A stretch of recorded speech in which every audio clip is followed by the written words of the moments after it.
மீண்டும் வரவேற்கின்றேன். கேள்வி நேரம் நிகழ்ச்சியில் எத்தனை கட்சிகள் என்கிற தலைப்பில் உதயமாகிற புதிய கட்சிகள் இது தமிழகத்தில் நீடித்து நின்று தமிழக மக்களுக்கான கோரிக்கைகளை வென்றெடுக்குமா, அல்லது தேர்தல் பேரத்திற்காக உருவாக்கப்பட்டதா, அல்லது இதற்கு பின்னணியில் அரசியல் இருக்கிறதா? இது பற்றி தான் நம்ம பேசிட்டு இருக்கிறோம்.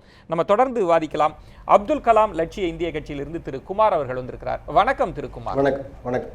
என்னுடைய கேள்வி, திரு அப்துல் கலாம் அவர்களே அரசியல் சார்ந்த நேரடியான கேள்விகளை அவர் பதில் சொல்றதில்லை, அவர் தவிர்த்தார். குடியரசுத் தலைவராக இருப்பதை காட்டிலும் ஆசிரியராக இருப்பதை தான் நான் பெரிதாக விரும்பினேன்னு சொன்னார். இரண்டாவது முறை குடியரசுத் தலைவருக்கான வாய்ப்பு வந்தபோது கூட எல்லா கட்சிகளும் என்னை ஏற்றுக்கொண்டால் நான் வருகிறேன் அப்படின்னார். என்ன ஒரு அரசியல்வாதியாலாம் மாத்திராதீங்கன்னு சொன்னார். ஆனா நீங்க அவருடைய பெயரை இந்திய அளவுல ஏற்பட்டிருக்கிற அவருக்கான அந்த பிம்பத்தை ஒரு கட்சிக்குள் இணைத்தது சரியா? நீங்கள் கேட்ட கேள்வியிலேயே இரண்டாவது முறையாக அவர் ஜனாதிபதியாக வருவதற்கு அனைத்து கட்சிகளும் ஒத்துழைப்பு கொடுத்தால்தான் வருவேன் என்று சொன்னார் என்று சொன்னீர்கள். இதில் சில கட்சிகள் அவர் இரண்டாவது முறையாக ஜனாதிபதியாக வருவதற்கான வாய்ப்புகள் அத்தனை இருந்தும் சில கட்சிகளினுடைய தனிப்பட்ட முடிவால் அந்த வாய்ப்பு மறுக்கப்பட்டது. அதுதான் உண்மை. இந்தியாவில் உள்ள அனைத்து தரப்பு மக்களும் திருக்குமார், என் கேள்வி அதுதான். நீங்க அப்துல் கலாம் என்கிற பெயரை உங்க கட்சிக்கு நீங்க வைத்திருக்கிறீர்களே, அது சரியான்னு கேட்கிறேன். அது சரிங்கிறதுக்கான காரணத்தை தான் நான் சொல்றேன். இல்ல அவர் ஒப்புதல் தந்தாரா? அவர் ஒப்புதல் தரல. அதாவது அதுக்கான காரணங்களை நான் முன்வைக்கிறேன். எதனால அதை வைத்தோம், அந்த பெயரை வைத்தோம் என்பதற்கான காரணத்தை நான் முன்வைக்கிறேன். இல்ல சார், உங்களுக்கு பல காரணங்கள் இருக்கலாம். என் கேள்வி என்பது, ஒரு இந்தியா முழுவதும் அனைத்து கட்சியினராலும் ஏற்றுக்கொள்ளப்பட்ட ஒரு மனிதரை நீங்க ஒரு கட்சிக்கு எடுத்துக்கிறது எப்படி சரியாக இருக்க முடியும்ன்றதா என் கேள்வி. அதாவது ஒரு அப்துல் கலாம் அவர்களுடைய கொள்கைகளை விளக்கக்கூடிய ஒரு அமைப்பு எந்த அமைப்பாக இருந்தாலும் அது அவருடைய பெயரில் செயல்படக்கூடிய அமைப்பாக தான் இருக்க முடியும். இப்போ அப்துல் கலாம் கொள்கைகளை நிறைவேற்றுகிறேன் என்று சொல்லிவிட்டு அண்ணாவின் பெயரிலோ தந்தை பெரியாரின் பெயரிலோ கர்மவீரர் காமராஜர் பெயரிலோ ஒரு கட்சி ஆரம்பிக்க முடியாது.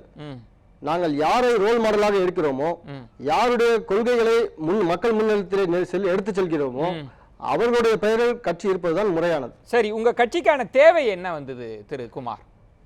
ஏன்னா அதுவும் தேர்தல் நெருங்குகிறது. இப்போ சென்ற வாரத்துல உதயமாகிறது. என்ன உங்களுடைய வியூகம், என்ன உங்கள் கட்சிக்கான தேவை என்ன? எங்களுடைய கட்சிக்கான தேவை என்பது, இந்த நாங்கள் ஆரம்பத்திலே டாக்டர் அப்துல் கலாம் மறைவிற்கு பிறகு அப்துல் கலாம் உருவாக்கிய கொள்கைகள் மற்றும் அவருடைய கிரியேட் பண்ணக்கூடிய விஷன், அவருடைய அறிவியல் ஆலோசகராக இருந்த கிட்டத்தட்ட 20 ஆண்டு காலம் அவருடைய நெருங்கி பழகி அவருடைய கொள்கைகளை வகுத்து கொடுத்த டாக்டர் பொன்ராஜ் அவர்கள் பல்வேறு மாநிலங்களுக்கெல்லாம் சுற்றுப்பயணம் செய்து இந்தியாவிற்கான ஒரு வளர்ச்சி திட்டங்களையும் பல்வேறு மாநிலங்களுக்கான வளர்ச்சி திட்டங்களையும் வகுத்தளித்தார்கள். ஆனால் அது ஏற்றுக்கொள்ளப்படவில்லை. அந்த ஆதங்கம் எல்லாருடைய மனதிலும் இருந்தது. அதற்கு அடுத்ததாக அவர் மறைவிற்கு பிறகு அந்த கொள்கைகளை மக்களிடத்தை எடுத்துச் செல்லவும் மாணவர்களிடையே எடுத்துச் செல்லவும் சரியான ஒரு நபர் இல்லை என்ற போது டாக்டர் பொன்ராஜ் அவர்கள் தான் பொருத்தமான நபர் என்பது அப்துல் கலாமினுடைய கொள்கைகளையோ அவருடைய பார்வைகளையோ அவருடைய இந்தியா குறித்த அந்த கனவுகள் லட்சியங்களை எல்லாம் நீங்க கொண்டு போகணும்னா நீங்க அரசியல் கட்சியா தான் வரணுமா? நிச்சயமா அதிகாரத்துக்கு வந்தாதான் கொண்டு போக முடியுமா? நிச்சயமாக அதுக்கான காரணத்தை தான் நான் சொல்றேன். ஏன்னாக்கா அந்த இந்தியாவிற்கான விஷன் 2020 டாக்குமெண்ட் விஷனை எடுத்து இந்தியன் கவர்மெண்ட் கொடுத்தாங்க. 15-20 ஸ்டேட் மாநிலங்களுக்கு கொள்கைகளை வகுத்து கொடுத்தார்கள். இன்னும் சொல்ல போனால் இந்த தமிழ்நாடு தான் பிறந்த சொந்த மாநிலத்திற்கு திட்டத்தை கொடுத்தார்கள். அதுவும் ஏற்றுக்கொள்ளப்படவில்லை. அதற்கும் மேலாக எப்படியாவது தமிழக மாநிலத்திற்கு கொண்டு செல்ல அப்போது அப்துல் கலாம் எதிர்வினையாற்றினாரா? இல்ல அப்துல் கலாம் என்ன கருத்து சொன்னார்? இல்ல நான் முடிச்சிடுறேன். அந்த தமிழ்நாடு தான் பிறந்த சொந்த மாநிலத்திற்கு தன்னுடைய கனவு திட்டங்களை எல்லாம் அளிக்க வேண்டும் என்ற காரணத்தில் இல்ல சார், அது எனக்கு புரியுது சார். நான் அவரை ஃபாலோ பண்ணி இருக்கிறேன், அவருடைய ஸ்பீச்சஸ் எல்லாம் நான் கேட்டிருக்கிறேன். அப்துல் கலாம் அதை முன்னெடுத்த போது, அது நிராகரிக்கப்பட்ட போது, அப்போது அவருக்கு அந்த கனவு இருந்ததா, நான் கட்சி ஆரம்பிக்கணும்? அவருக்கு அந்த வருத்தம் இருந்தது. நாம இவ்வளவு தூரம் ஒரு ரிசர்ச் பண்ணி இவ்வளவு ஒரு நல்ல திட்டங்களை கொடுத்தும் அதை அரசியல்வாதிகள் செயல்படுத்த முடியவில்லை என்ற ஆதங்கம் அவருக்கு இருந்தது.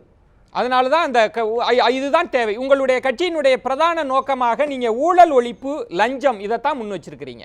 ஆமா, பிரதான நோக்கம் அப்துல் கலாம் அவர்கள் வகுத்து கொடுத்த கொள்கைகளை மாநில அளவிலும் இந்திய அளவிலும் செயல்படுத்துவதுதான் எங்களுடைய ஒரே நோக்கம். நீங்க இப்போ நீங்க அறிவிச்சிருக்கீங்க 234 தொகுதியும் காந்திய மக்கள் இயக்கத்தோடு இணைந்து நீங்க களம் காண போறீங்க.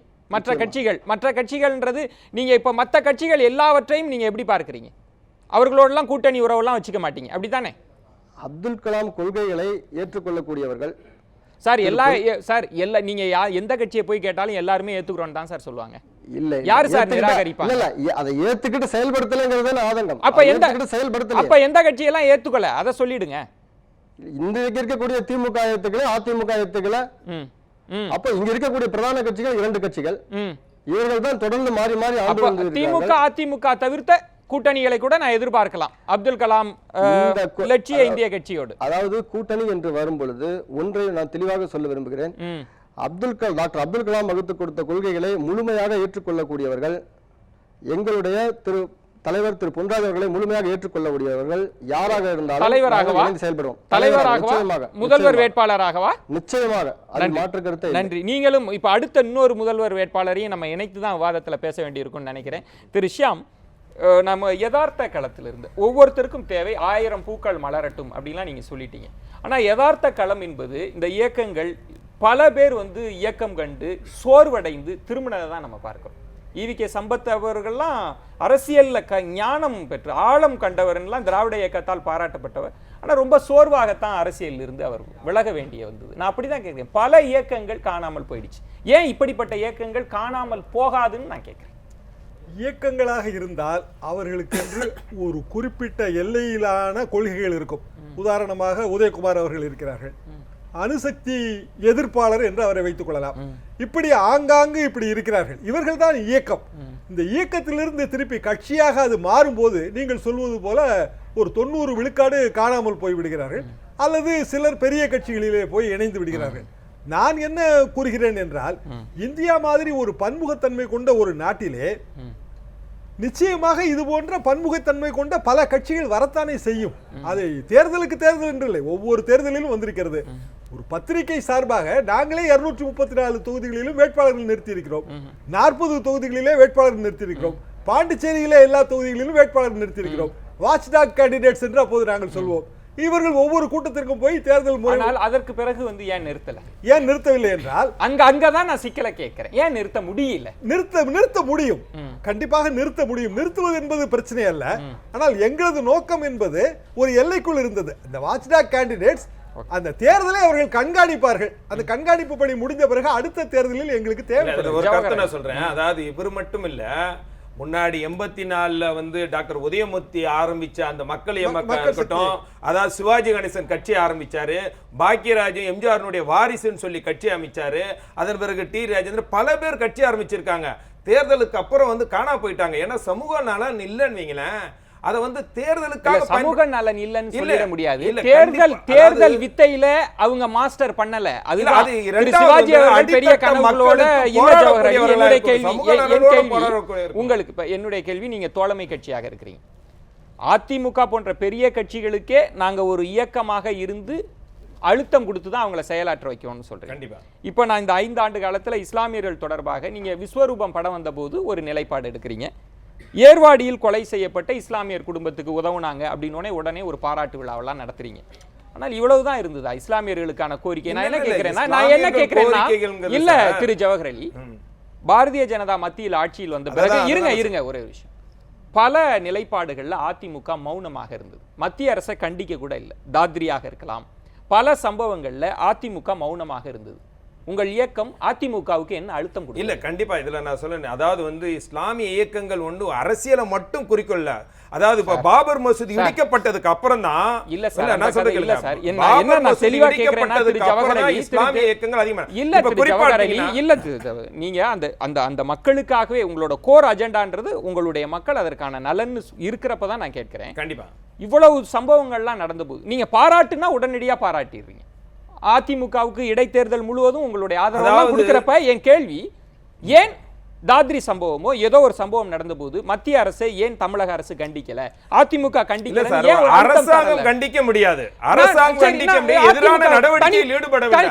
ஆனா அப்படி பாத்தீங்கன்னா கடந்த திராவிட முன்னேற்ற கழக ஆட்சியில அது வேண்டாம் ஜவஹர் அலி, அந்த கதை வேண்டாம், அந்த கதை வேண்டாம், அது வேண்டாம். இப்ப நான் எனக்கு இப்ப அதிமுகவினுடைய செயல்பாடு நீங்க ஆதரிக்கிறதுனால நான் அதிமுக கண்டிப்பா முடியும்.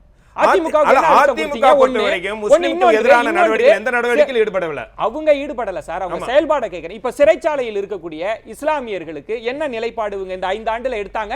நீங்க என்ன அழுத்தம் கொடுத்தீங்க? இல்ல, இஸ்லாமியர் கைதிகளை விடுதலை செய்ய வேண்டி தமிழகத்தில் இருக்கக்கூடிய அத்தனை இஸ்லாமிய இயக்கங்களும் போராடிக்கிட்டு நான் உங்களை தான் சார் கேட்கிறேன். இல்ல சார், நாங்க போராடிக்கிட்டு கேட்டுக்கிட்டு நீங்க என்ன அழுத்தம் கொடுத்தீங்க? அழுத்தம் கொடுத்து விடுறோம் சார். நீங்க இல்ல சார், நீங்க இதுவரைக்கும் இந்த 5 ஆண்டுகள்ல எங்களுக்கு ஏமாற்றம் இருந்தது, அதிமுக அரசு இதை செய்யல அப்படின்னு ஏதாவது வந்து நீங்க விஸ்வரூபம் படத்துக்காக வேண்டி ஒரே ஒரு விஷயம் சார், அது எல்லா இயக்கம் வந்தது.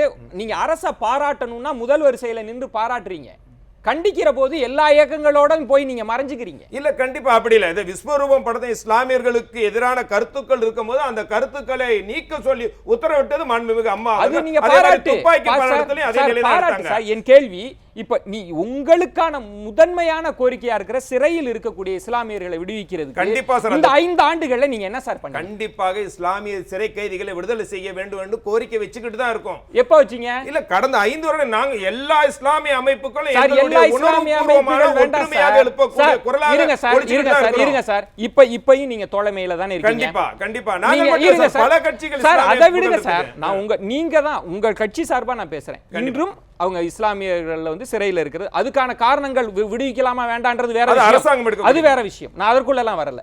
இப்போதாவது கூட நீங்க என்ன அழுத்தம்? நீங்க இருங்க சார், எனக்கு இந்த கோரிக்கையை நிறைவேற்றினால் நாங்க எங்களோட ஆதரவை தருவோம், எங்கள் மக்கள் தருவாங்க அப்படின்னு ஒரு டிமாண்ட் உங்களால வைக்க முடியுமா? இல்ல, கண்டிப்பா சார். பல டிமாண்ட் வச்சு தான் பல 3.5% இட ஒதுக்கிட்டாரு. பல விஷயங்களை வைக்க முடியுமா? இப்ப இல்ல இந்த விஷயத்துல இப்ப கடந்த காலத்துல இப்பதான் அந்த 7 இலங்கையினுடைய இந்த பிரச்சனைக்காக 7 கைதிகளை விடுதலை செய்யறதுக்கு உத்தரவு போட்டிருக்காங்க.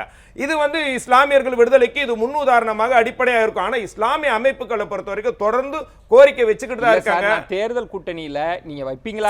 தேர்தல் கூட்டணியில இஸ்லாமியர்கள் விடுதலைக்கு தொடர்ந்து இஸ்லாமிய அமைப்புகள் கோரிக்கை வச்சிருக்காங்க. திரும்ப திரும்ப எல்லா அமைப்புகளும் நாங்க வச்சிருக்கோம். நாங்க கண்டிப்பா அந்த டிமாண்டை இப்ப வைக்கிறீங்க. கண்டிப்பா வச்சிருக்கோம் சார். கண்டிப்பா வச்சிருக்கோம். அதிமுக ஆனா இந்த 5 ஆண்டு வரைக்கும் இன்னும் நிறைவேற்றல. இல்ல, நிறைவேற்ற தரவில்லைங்கிறது எங்களுக்கு மிகப்பெரிய வருத்தம் இருக்கு. ஆனா அதே சமயத்துல அத கண்டிக்கிறீங்க. இல்ல, கண்டிக்கிறதுல வருத்தம் இருக்கு. கண்டிக்கக்கூடிய சூழ்நிலை அந்த அரசு இல்ல. திமுகவை கண்டிக்கிறீங்க, அதிமுகவை ஏன் கண்டிக்கிறீங்க? ஏன்னா இதுக்கு அடிப்படை 167 சிறை கைதிகளை சிறையில் அடைத்தது திமுக ஆட்சி காலத்துல என்பதுதான் நான் இங்க பதிவு செய்ய விரும்புறேன். சரி, அவங்க அடைக்கலாம் சார். உங்க தோழமை கட்சி வெளியில கொண்டு வரலாம்ல. அதுதான் சார் உங்களுக்கு கோரிக்கை வச்சுக்கிட்டு இருக்கோம். அவங்க இன்னும் வெளியிடலங்கிறது எங்களுடைய வருத்தமான சூழ்நிலை. நான் வரேன், நம்ம தொடர்ந்து பேச வேண்டியிருக்கு. இப்ப வளமான தமிழகம் சொல்றதுலே சில விஷயங்கள்லாம் ரொம்ப லட்சியவாதமாக, இப்ப தமிழகத்தின் இறையாண்மையை பாதுகாத்தல் அப்படின்றது உங்களுடைய முழக்கங்கள்ல ஒண்ணாக்கிறீங்க. இப்ப இறையாண்மையெல்லாம் பாதுகாக்கிறப்போ இதெல்லாம் லட்சியவாதம். மத்திய அரசு பல அதிகாரங்களை எடுத்துக்கிச்சு மாநிலத்திலிருந்து தொடர்ச்சியாக. இல்ல நீங்க பேசுனது நான் சொல்கிறேன். நீங்க உங்களோட கோர்ட்ல இப்ப நீங்க படைப்போன்னு சொல்றீங்கல்ல, வளமான தமிழகம்னு ஒண்ணு படைப்போம். அதற்குள்ளெல்லாம் இந்த கான்டெக்ஸ்ட் எல்லாம் இருக்கு. இல்ல அது இல்லாம எப்படி இல்ல சார், அந்த அளவுக்கு விஷயம் தெரியாத ஆள் கிடையாது. இப்ப நான் நேரடியா கேக்குறேன், வளமான தமிழகம்னு எதை சொல்றீங்க? வளமான தமிழகம்னா ஒரு தமிழகத்தின் அனைத்து துறைகளிலும் வளம். இன்னைக்கு என்ன இருக்குன்னு பாத்தீங்கன்னா ஒரு சமநிலை இல்ல. இன்னைக்கு தொழில்துறையில மிகச்சிறந்த வளர்ச்சிக்கு வந்துடுறோம், அந்த நேரத்தில் பாத்தீங்கன்னா விவசாயத்துறை அப்படியே கைவிட்டுறோம். சார், இப்ப அப்புறம் பாத்தீங்கன்னா ஒரே ஒரு கேள்வி தான்.